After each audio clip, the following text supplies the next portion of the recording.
Bapak Ibu tuh kalau bisa masuk di semua, meskipun kita tidak penilaian untuk tabel 32, 33, 34, dan 35 ini hanya sifatnya pilihan, tapi itu bisa menambah poin Bapak Ibu sekalian. Dan ingat, pengalaman kami di majelis penilai, kebanyakan isian itu kurang di W2 dan W3. W3 yang paling kurang sekali.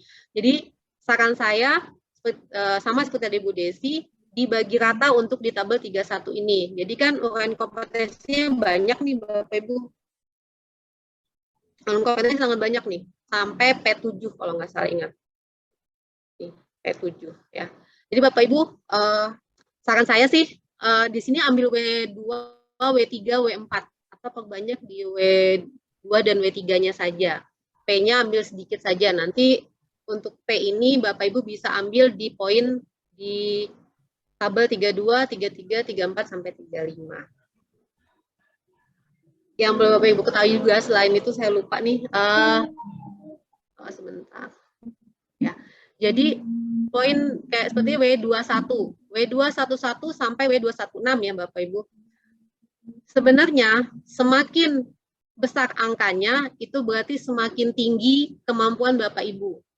Jadi kalau Bapak Ibu mengklaim W216, berarti Bapak Ibu tuh sudah melakukan W211 sampai W215. Kalau Bapak Ibu mengklaim W213, berarti Bapak Ibu sudah melakukan W211 sampai W212. Jadi semakin besar angka yang ketiga di sini ya Bapak Ibu, maka itu yang ini, angka yang ini nih. Nah, ini semakin besar angka ini, itu menunjukkan tingkat profesionalnya Bapak Ibu. Jadi kalau saya ibaratkan, misalnya karena saya dosen, misalnya dosen pemula, kemudian ada dosen yang sudah tersertifikasi misalnya, mungkin untuk dosen pemula mereka bagus sampai 1.1 dan 1.2. Tapi untuk dosen yang sudah tersertifikasi, mereka sudah masuk ke poin 213 dan 214. Majelis penilai punya hak menilai, mereka bisa menilai semua atau mengambil poin yang paling besar. Nah, ini juga kita tidak bisa mengganggu hak prerogatifnya majelis penilai. Tapi yang pasti, kalau Bapak Ibu hanya mencantumkan W1 saja, W214 misalnya gitu ya, berarti kami sudah memastikan Bapak Ibu melakukan 212 sampai 213.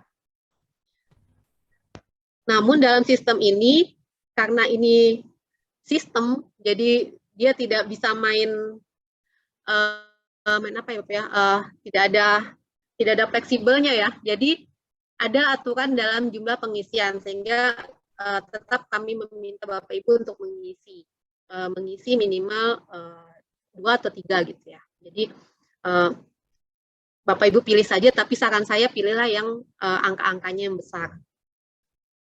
Ini, oke. Lanjut. Saya lanjut ke 32. Oke.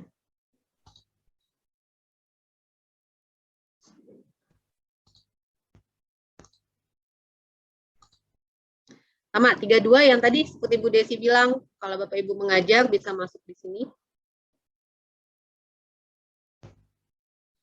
Sebutkan nama materinya atau perguruan tingginya di mana, kotanya, pilihannya tahun awal, tahun akhir.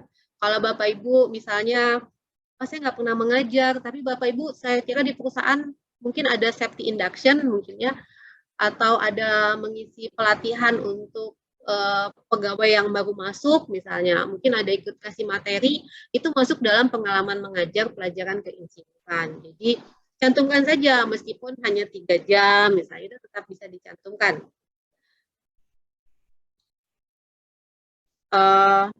Seperti tadi, bekasnya saya tidak ada bekas, saya tidak punya bukti, saya hanya, ini kewajiban memang misalnya, ini kewajiban kami per 2 minggu harus memberi materi. Ya udah, tadi saya bilang gunakan surat pernyataan saja Bapak Ibu, surat pernyataan yang tadi saya bilang bahwa Bapak Ibu memang benar melakukan kegiatan tersebut. Jadi pilih uraian kompetensinya.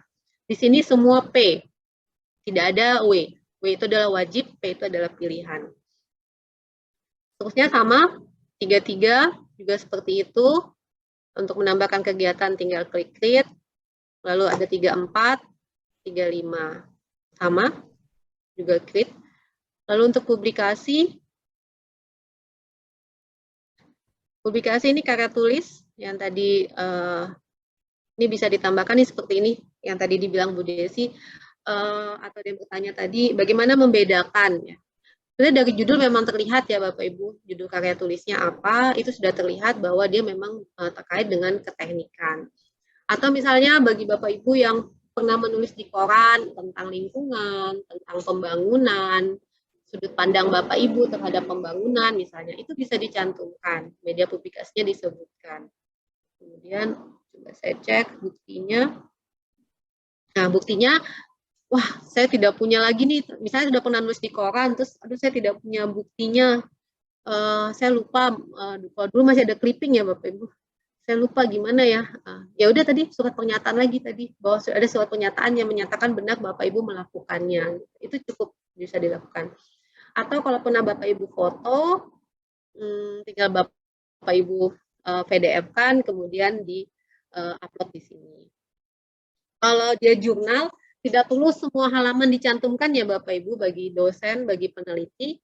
Cukup halaman pertama yang menunjukkan judul dan mencantumkan nama Bapak Ibu sebagai penulis. Biasanya di halaman pertama itu sudah tercantum di mana lokasi penerbitan, edisi berapa gitu ya. Cukup satu halaman saja yang dicantumkan, tidak perlu semua halaman. Diklaim juga UKN kompetensinya.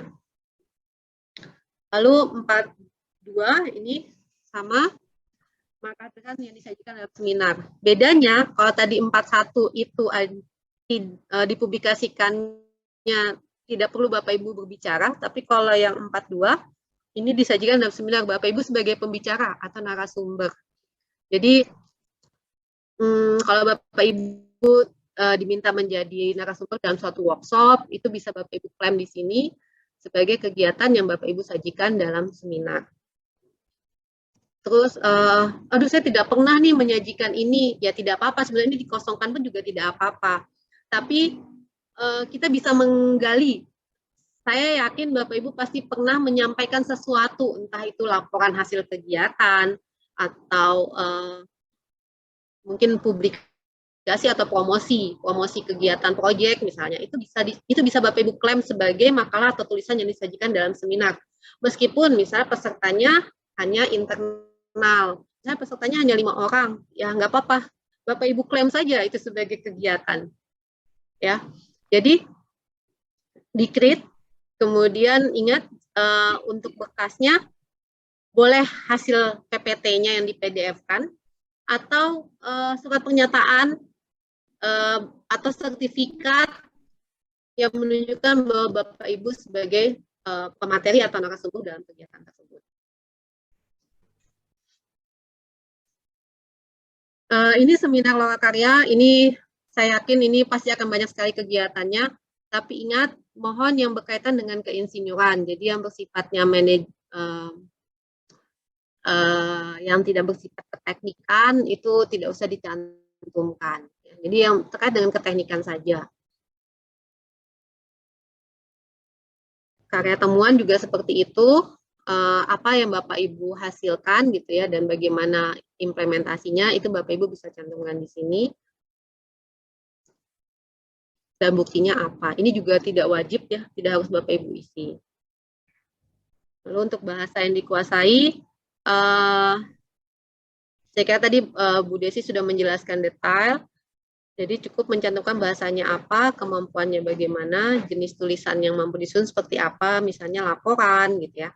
Nilainya TOEFL atau nilai IELTS atau nilai apa gitu. Bekasnya tadi. Kalau bahasa daerah kan tidak ada bukti ya Bapak Ibu. Ya tidak apa-apa, gunakan surat pernyataan saja bahwa Bapak Ibu memang benar bisa. Cukup satu surat pernyataan yang tadi saya bilang di awal. Dibuat satu surat pernyataan yang menyatakan bahwa kegiatan poin A, B, C, D, atau kegiatan nomor 1 di tabel sekian, atau kegiatan nomor 2 di tabel sekian, itu benar dilakukan. Dan surat pernyataan itu yang Bapak Ibu upload. Lampiran juga sama, ini lampiran sebutkan nomor aktivitasnya, aktivitas berapa di tabel 31, diulangi nama proyeknya apa, jangka waktu proyeknya, nama atasan siapa, uraian tugas yang melaksanakan, putusan keinsinyuran yang Bapak Ibu ambil apa, lalu bagian organisasinya. Filenya bisa berupa bagian organisasi atau SK atau sertifikat atau apapun itu yang menunjukkan bahwa Bapak Ibu benar berkegiatan di situ. Referensi nilai. Oke. Ini coba lihat bisa nggak?